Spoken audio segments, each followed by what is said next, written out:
Hi everyone. अच्छा, आज मैं जो आप सभी के सामने आया हूं वो आपकी इस बैच को लेके आया हूं। बैच है स्पोकन इंग्लिश का। क्या है ये बैच और मैं क्या कराने वाला हूं? वैसे तो काफ़ी समय से मुझे बच्चे मैसेज पर, आप सब जानते हैं यूट्यूब पर बार बार आप मुझे कमेंट के साथ पूछ रहे थे सर स्पोकन का बैच कब लेके आ रहे हैं। तो मैं आपको स्पष्ट कर देता हूं कि स्पोकन का जो बैच है, जैसा कि मैंने डेट के साथ भी आपको बताया, वो 31 तारीख से शुरू होने जा रहा है। और आपकी जो ऐप है, ऐप का नाम मैं आपके सामने लिख देता हूं बेटा। इस ऐप का नाम है दर्पण द लर्निंग ऐप। दर्पण द लर्निंग ऐप बेटे आपको गूगल प्ले स्टोर पर मिल जाएगी। वहां पर जाके इस ऐप को आप डाउनलोड कर लीजिए। और जैसे आप इसमें डाउनलोड करके अपने आप को रजिस्टर करेंगे तो उसमें एक सेक्शन आएगा बेटा, जिसमें पेड कोर्स का सेक्शन आता है बेटा। ऐसे पेड कोर्स करके एक सेक्शन आएगा, उसमें आप जाइएगा और वहां पर आपको अपना बैच मिल जाएगा। बाय का ऑप्शन आएगा, पेमेंट का ऑप्शन आ जाएगा। फी हमने जो रखी है ना बेटा इस बैच की, वो फी रखी है हमने 1000 रुपीज, 1000 रुपए का फी रखा है बेटा इसमें। कोर्स का ड्यूरेशन क्या होने वाला है बेटा, ये कम से कम बेटा, कम से कम कह रहा हूं, कम से कम 2 मंथ्स का एक बैच है। इसकी वैलिडिटी जो हमने रखी है बेटा, वो इसकी डबल रखी है। अगर ये 2 महीने का बैच है तो उसकी वैलिडिटी हमने 4 महीने रखी है। इसका मतलब आप बैच को कीजिएगा कवर, और बैच के कवर करने के बाद आप उसे 2 महीने आगे फिर दोबारा से देख पाएंगे। तो 4 महीने तक आपके पास ये बैच रहेगा। जितना बार मन करे उतनी बार इन क्लासेस को देखिएगा। कुछ अच्छी चीजें मैं इसमें बताना चाहता हूं कि इस बैच में होगा क्या बेटा। अब सबसे पहली चीज पे आइए कि बेटा इंग्लिश स्पोकन से मेरा मतलब क्या है। स्पोकन इंग्लिश, किसी भी भाषा को हम बोलना कैसे सीखते हैं, सोच के देखिए, दिमाग पे जोर दीजिए। मेरे कोर्स की बारीकी को समझने के लिए मुझे 5 मिनट दीजिएगा। देखिए मैं क्या पूछता हूं, पहली बात कि किसी भी भाषा को बोलना कैसे सीख सकते हैं हम। तो कहते हैं किसी भी भाषा को सीखने के लिए सबसे पहली चीज की जरूरत जो होती है बेटा, वो ये होती है कि हर सिचुएशन के लिए, जैसे अगर मैं हिंदी में बात करूं तो हिंदी में हर बात को बोलने के लिए आपके पास कोई ना कोई एक उचित शब्द है। अगर आप किसी बात को कहना चाहते हैं तो उसके लिए वर्ड्स आपके पास हैं। पर क्या इंग्लिश में हर बात को कहने के लिए आपके पास वर्ड्स हैं? ये मेरा पहला क्वेश्चन आप सभी से है। कहते ना सर कि किसी भी लैंग्वेज को बेहतर करने के लिए आपको सबसे पहले उस बात को कहने के लिए जितने भी जरूरत के शब्द हैं, क्या वो सभी शब्द आपके पास हैं? ये सबसे बड़ी प्रॉब्लम है आप सभी की कि आप इंग्लिश क्यों नहीं बोल पाते, क्योंकि आपका वर्ड्स पार अच्छा नहीं है। तो मेरे कोर्स का सबसे पहला सेक्शन यही है बेटा कि मैं आपकी वोकैब पर काम करने वाला हूं, और किस तरीके से काम करूंगा, कैसे वर्ड्स डालूंगा, इसके बारे में एक छोटी सी बात ये बोल दूं। हर वो शब्द में डालूंगा जो आमतौर पर सभी लोग बोलते हैं पर शायद आप नहीं बोल पाते। जैसे एक छोटा सा एग्जांपल देखिए, आप में से अधिकतर लोग क्या करते हैं, अगर आपसे पूछे तो आप ये वर्ड खूब यूज करते हैं ना, इंसल्ट। आप जहां मन करे वहीं पर इंसल्ट लगा देते हो अपमान के रूप में। पर बेटा एक ऐसा अपमान, अब देखो ये इंसल्ट है, ये सिनोनिम्स देखिए इसका, एक वर्ड में इसके नीचे जस्ट लिखता हूं SNUB, स्नब। अखबार उठाओ वहां मिलेगा, न्यूज देखो वहां पर मिलेगा। पर क्या आप सच में इस शब्द को बोल पाते हैं? और क्या इन दोनों शब्दों के बीच में फर्क है? ये मेरा कोर्स है बेटा। अगर मैं इस शब्द के बारे में अगर मैं बात करता हूं तो इस शब्द का मतलब होता है बेटा कि जब हम किसी भी व्यक्ति का अपमान कैसे करें, इस तरीके से करें कि उसकी तरफ ध्यान ही ना दें, उसको कोई अटेंशन ना दें। और जब हम किसी भी व्यक्ति की तरफ अटेंशन नहीं देते, इसका मतलब इस तरीके से रिएक्ट करते कि वो इंपॉर्टेंट नहीं है, तो उसका जो अपमान होता है ना, उस अपमान को इंग्लिश में स्नब कहते हैं। अभी नेपाल में हुआ, नेपाल में क्या हुआ, जब चाइना के वहां से कोई व्यक्ति आता है तो नेपाल के लोगों ने, मतलब वहां के जो एक गवर्नमेंट के लोग हैं, उन्होंने उनकी तरफ ध्यान ही नहीं दिया। ऐसा इंडिया में भी हुआ जब कनाडा के प्रधानमंत्री यहां पर आए, और यहां पर आने के बाद, शायद प्रधानमंत्री यहां पर आए तो यहां पर आने के बाद हमारे प्रधानमंत्री उनसे नहीं मिले, इतने उनके साथ समय नहीं बिताया। तो उसके बाद उन्होंने उठा के वहां पे मीडिया में भी कहा कि, कहते हैं कि आई वॉज स्नब्ड। उन्होंने एक वर्ड बोला, I was snubbed, I was snubbed. अब सोचिए ऐसा सेंटेंस आपका बोल पाएंगे? इस सेंटेंस में वोज आया, स्नब्ड आया, ये सब मेरा कोर्स है। आमतौर पर आज देखोगे आप तो किस तरीके के कोर्सेज हैं। मैं वैसे काफी लंबे समय से इस कोर्स के ऊपर काम कर रहा था। चाहता तो मैं से लॉकडाउन तो पिछले महीने में लग ही गया था बेटा, मैं तब भी इस बैच को शुरू कर सकता था, पर मैंने नहीं किया।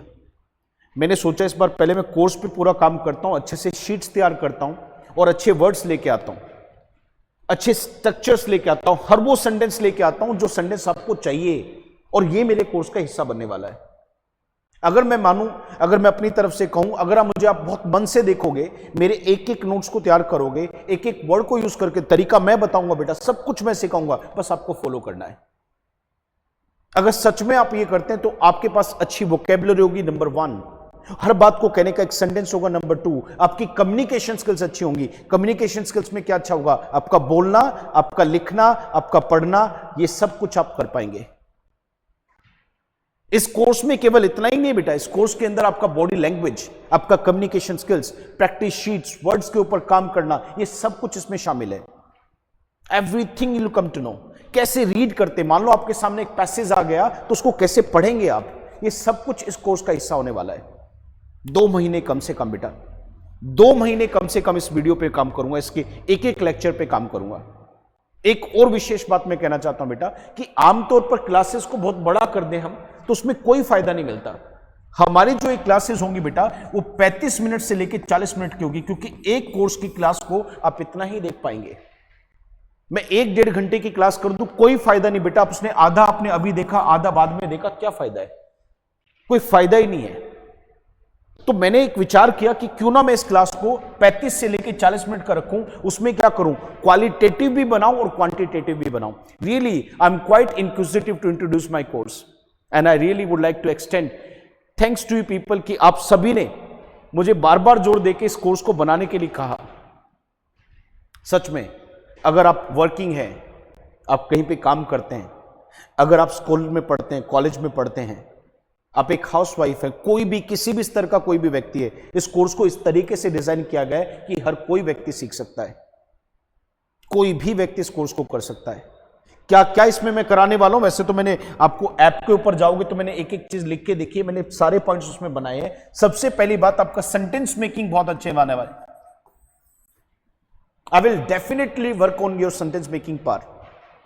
मैं आपके सेंटेंस बनाने की जो पावर है उसके ऊपर काम करने वाला हूं कि कैसे एक सेंटेंस को बनाते हैं। दूसरी चीज जो मैं आपके सामने डिस्कस कर रहा हूं बेटा, इसमें वोकेबुलरी सेक्शन मैंने बताया। दूसरा सेक्शन क्या है कि बहुत सारे बच्चे IELTS के लिए बड़ी महंगी महंगी फीस देते हैं यार, बहुत महंगी महंगी फी देते हैं। उसमें सबसे मेन सेक्शन होता है स्पोकन का। मेरा ये कोर्स करके देखिए आप, इस कोर्स के बाद आपका जब राइटिंग अच्छा होगा, आपका रीडिंग अच्छा होगा, आपका स्पीकिंग अच्छा होगा, तो आपको पता चलेगा एक छोटी सी फीस में मेरा IELTS भी निकल गया। सच में इस कोर्स को बनाते हुए तो मैंने विशेषकर यही ध्यान दिया कि हर वर्ग को देखो। भाषा, when it comes to the language, one thing I have realized in my life, when it comes to the language, you must be perfect, you must be smooth, you must not get stuck. These are the questions. ये questions हैं मेरे मन में कि बच्चा इस चीजों से कैसे निजात पाएगा। ये सब कुछ सोचकर मैंने बड़े अच्छे से कोर्स को तैयार किया है। उम्मीद करूंगा बेटा हर चीज को, अब देखो सोचो, एक इमेजिन करो, एक बात को लेके आता हूं बेटा। मैं चाहता तो उसको लाइव आके भी बना सकता था, पर मैंने लाइव नहीं बनाया क्योंकि मैं केवल अपनी बात इसमें बताना चाहता हूं। बाकी बार बार लाइव आऊंगा, मंडे से पहले बार बार आपके सामने आऊंगा। जितने क्वेश्चंस आपके मन करें आप उतने पूछिएगा। ये हमारा नंबर है 7082220004। ये मेरा नंबर है बेटा। You just text me, you just call me, I will definitely answer every call. मैं हर कॉल का जवाब दूंगा, उसमें बताऊंगा कि मेरा कोर्स क्या है। पर मैं सोचो, एक इमेजिन करो, मान लो अगर आपसे कोई बात करे, इंग्लिश में आप बात करना चाहो। अभी रिसेंटली एक बड़ा हॉट इश्यू है इस समय, और कोई व्यक्ति इस विषय पर बात कर, सुशील कुमार रेसलर। उस रेसलर के विषय में बात करते वक्त बहुत सारे लोग कहते हैं कि भाई सुशील कुमार ने करा क्या। कहते हैं कि उसने क्या करा कि चीजों से मिलकर उसको पीट पीट के मार दिया। अब किसी भी व्यक्ति को हम पीट पीट कर किसी चीज से बार बार हिट कर कर उसको मार दें तो उसके लिए कोई शब्द है आपके पास? सोचो, इमेजिन करो आप। आपने कहा उसके पैसे खत्म हो गए इसलिए वो दिल्ली आया पैसा लेने के लिए, ये भी एक बात है। पैसा खत्म हो गया, पेन खत्म हो गया, मेरी पॉकेट मनी खत्म हो गई, दूध खत्म हो गया, कोई भी चीज आपके पास खत्म हो गई। लोगों का लॉकडाउन की वजह से राशन खत्म होता जा रहा है, उनकी सेविंग्स खत्म होती जा रही है। अब कितनी सारी बातें, हर बात को बोलने के लिए एक वर्ड चाहिए, खत्म होना। आप गाड़ी चला रहे हो, आपका बैलेंस बिगड़ जाता है, आपका ध्यान हट जाता है और उसकी वजह से आपका एक्सीडेंट हो जाता है। इतनी सारी बातों को कहने के लिए क्या आपके पास कोई सटीक शब्द है? इमेजिन। कहते तो उसको जॉब से निकाल दिया। मैंने कहा क्यों निकाला? उसने हेरा फेरी कर दी। क्या आपके पास हेरा फेरी के लिए कोई शब्द है? ये फेक कंपनीज हैं, फेक वोटर्स हैं, फेक ये जितने भी हैं, इनको निकाल फेंको, इनको खत्म कर दो। क्या इसके लिए कोई सटीक वर्ड है या वही वर्ड है जो आपने आज तक सुने हैं? सबसे बड़ी प्रॉब्लम पता है क्या, बहुत सारे लोगों को बोलने में मजा ही नहीं आता। उसके ना मजा आने की सबसे बड़ी वजह क्या है कि उसके पास जितने भी शब्द है ना, जितने भी वर्ड्स हैं, वो सारे एक ही है।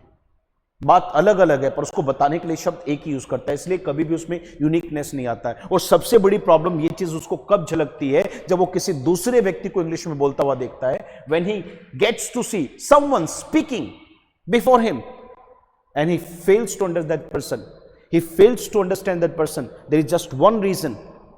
मैं इसके पीछे एक महज वजह मानता हूं। सबसे पहली वजह क्या, कि आपके पास वर्ड्स की समझ नहीं है। अगर आपके पास सही शब्द होते तो मैं नहीं मानता कि वो बात आपको समझ में नहीं आती। जैसे एक छोटा सा एग्जांपल अगर आपके देखें, मैं यहां पर कहता हूं कि कोई भी व्यक्ति, अब ये बड़े ध्यान से देखना, एक वर्ड मैं आपके सामने यूज करता हूं, हार्प ऑन। अब किसी भी विषय के बारे में आप बार बार कंप्लेंट करते हो, बार बार किसी चीज की शिकायत करते हो नाराजगी के साथ, तो उसको बार बार शिकायत करने को इंग्लिश में होता है हार्प ऑन। अभी मैं कोई न्यूज देख रहा था, उसमें क्या कह रहे थे कि why is Pakistan harping on India. तो वहां हार्प ऑन का मतलब क्या था बेटा? उस हार्प ऑन का मतलब, अभी मैंने क्या देखा कि हमारी जो गवर्नमेंट है, इंडियन गवर्नमेंट है, उसमें एक छोटा सा वर्ड आता है कि वीड आउट। उनका एक पोस्टर में देख रहा था, उन्होंने जारी किया और उसमें कहा कि मोदी गवर्नमेंट ने क्या किया है। उन्होंने कहा कि इतने सारे फर्जी राशन कार्ड थे, इतनी सारी फर्जी एनजीओ थी इंडिया के अंदर, हमने उनको वीड आउट कर दिया है। सेंटेंस कुछ इस तरीके से लिखा है कि we have weeded out fake और जो भी चीज थे वे। अब दो बातें इसके लिए सबसे मेन है बेटा। मेरे कोर्स को अगर समझना है तो मेरे सेंटेंस को समझने की कोशिश करना। यहां पर ध्यान से देखा जाए तो मैंने क्या करा, आपके सामने एक वर्ब की फॉर्म ली। उस वर्ब को दिखाने के लिए मैंने हैव लगाया। यहां पर वी क्यों लगाए, ये हैव से क्यों बोला मैंने, इसके बाद ये चीज क्यों गई, ये सारे शब्द कैसे आए, ये कौन सी फॉर्म है, कैसे बोलेगा, कैसे आप इसे अपने जीवन से जोड़ के बोल पाओगे, हर सिचुएशन में कैसे फिट कर पाओगे। यही तो मेरा कोर्स है यार। अभी मैं प्रियंका चोपड़ा का एक इंटरव्यू देख रहा था, तो उन्होंने कहा कि उसने एक मतलब था, होगी काफी पुरानी वीडियो, उसमें मैंने क्या देखा, उसने कहा कि ये जो चैरिटी वाला काम है ना, she is working for the women, all those deprived women, वो सब वंचित जो औरतें हैं जिनको एजुकेशन नहीं मिली, उनके राइट्स नहीं मिले, तो उनके लिए वो काम करी, किसी फाउंडेशन से जुड़ी है सर। तो I was listening to that one, there I just got to know कि उन्होंने एक सेंटेंस बोला। क्या उन्होंने बोला कि ये आप, उन्होंने पूछा कि ये मैं क्यों करती हूं, तो उन्होंने एक सेंटेंस बोला, दैट इज वेयर, बड़े ध्यान से देखना उसमें क्या कहती है, दैट इज वेयर। अब यहां पे सेंटेंस को देखना, that is where my passion, that is where my passion stems from. अब इस सेंटेंस को देखें, that is where my passion stems from, ये वो है जहां से मुझे पैशन मिलता है। अब देखो, इस वर्ड को अगर मैं आपको समझा दूं कि स्टेम फ्रॉम का मतलब क्या होता है, कि कोई भी चीज कहीं से आपको प्राप्त होती है, कोई भी चीज आपको कहीं से मिलती है, तो उसका मिलना स्टेम फ्रॉम होता है। तो देखो उसको क्या कहते हैं कि यहां से मुझे पैशन मिलता है, काम करने का जज्बा मिलता है, इससे मुझे जज्बा मिलता है। जैसे बहुत सारे व्यक्ति, आप कितनी बार ऐसी चीजें देखते होंगे जो आपने देखी और देखने के बाद आपके मन में एक ऊर्जा आ गई, आपको एनर्जी मिली कि हाँ मुझे भी ऐसा करना चाहिए, हाँ मुझे भी ऐसा करना चाहिए। तो कोई भी चीज आपको एनर्जी देती है, किसी भी चीज से कुछ मिलता है आपको, जैसे इससे मुझे पैशन मिलता है, कहती है that is where, that is where, ये वही है, ये वो जगह है जहां से मुझे क्या मिलता है, माय पैशन स्टेम्स फ्रॉम। ये है मेरा कोर्स। इसमें वो वर्ड्स तो मैं डिस्कस करूंगा जो खाना दिखाता है, पीना दिखाता है, लेटना दिखाना है, बोलना दिखाना है, सुनना दिखाता है, पढ़ना दिखाता है, हर वो एक्शन बेसिक तो बोलूंगा बेटा। मैं घर में सब्जी लेके आना, सब्जी काटना, हर वो तरीके का काम दिखाऊंगा, पर साथ ही साथ मैं आपको वो भी वर्ड्स सिखाऊंगा जो एक्चुअल में हर विषय पे बात करने के लिए आपको चाहिए। इसमें महज ये नहीं कहूंगा बेटा इस सिनोनिम है, इसका भी मतलब ये है, इसका भी मतलब ये नहीं, इसका मतलब कहूंगा ये यहां बोलता है तो ये यहां बोलता है। That's my course, that's my course. So I would like to extend my invitation to you all to join this batch. One thing can be done from your side, just you need to invest something. See, there must be so many students, they must be thinking that I should offer this course at free of cost. But one thing I have realized, मैंने एक चीज देखी है कि किसी चीज के लिए अगर आप पे करते हो तो उसकी कदर आती है आपके अंदर। और अगर आपने अपनी नॉलेज के लिए पे नहीं करा तो फिर आपने किसी भी चीज़ के लिए पे नहीं करा। मैं इस विषय पे बात नहीं करना चाहता था, बस मेरे मुंह से निकला तो मैंने बोल दिया। एक छोटा सा इन्वेस्टमेंट है आप सभी के लिए, 1000 रुपए का कोर्स। ये आप, आपके परिवार के कोई भी लोग, स्कूल में पढ़ने वाला बच्चा अगर चाहते हैं कि आप, आपके परिवार के लोग या कोई भी इंग्लिश के एक एक सेंटेंस को बोल पाए, इंग्लिश के वर्ड्स को जान पाए, इंग्लिश में चलने वाली न्यूज को समझ पाए, तो मैं स्वागत करता हूं आपके नए इस कोर्स में। 31 तारीख से शुरू कर रहा हूं sir. 31st of this month you may be the part of this batch. इसी के साथ उम्मीद करता हूं कि आप इस बैच के विषय में और जानना चाहेंगे, मुझे कॉल भी करेंगे, आसपास के लोगों को भी बताएंगे। काफी अच्छा लगा मुझे और वाकई में मैं बहुत खुश हूं। I am really, I had been inquisitive to introduce my this batch. So really मैं अपने बैच को इंट्रोड्यूस करने के लिए बहुत उत्सुक था और आज मैंने किया आपके सामने। तो उम्मीद करता हूं कि हम इसका हिस्सा बनेंगे और इसमें बहुत काम करेंगे। मैं तैयार हूं, आप तैयार हो जाइए। सभी का फिर दोबारा से मैं स्वागत करता हूं अपने बैच के लिए। Thank you, thanks a lot. मिलके बहुत अच्छा लगा। लाइक और शेयर करना मत भूलना। धन्यवाद। जय हिंद।